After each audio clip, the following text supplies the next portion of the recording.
La génération du procès-verbal d'une assemblée générale d'une association est une tâche très fastidieuse, souvent manuelle, qui prend de longues minutes. La nouvelle fonctionnalité de la plateforme AssoConnect vise à simplifier cette tâche. Pour cela, une nouvelle section est présente sur la page d'accueil, en bas de page, que l'on voit ici. Et quand on clique dessus, ça ouvre dans un nouvel onglet la génération du document à proprement parler.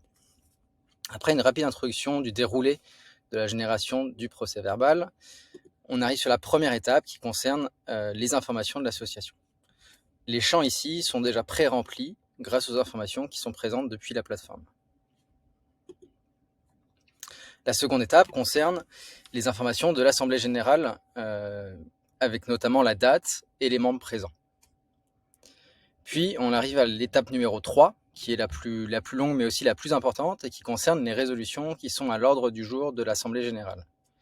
Pour cela, on a une liste prédéfinie des résolutions les plus fréquentes, comme par exemple la présentation du rapport d'activité ou l'approbation des comptes annuels.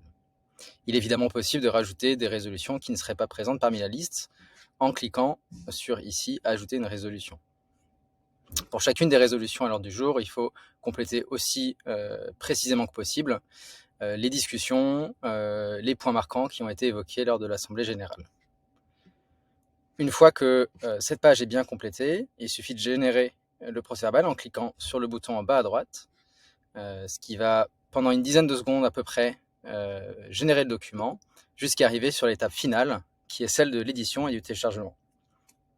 On retrouve donc le document qui a été généré avec les informations du formulaire que l'on vient de voir, par exemple le nom de l'association, l'adresse et les résolutions à l'ordre du jour.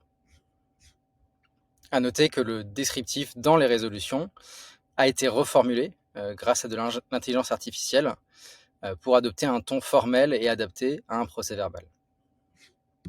Une fois que le document est visualisé, on peut donc le télécharger au format Word en cliquant sur le bouton ici pour l'imprimer, pour encore le modifier.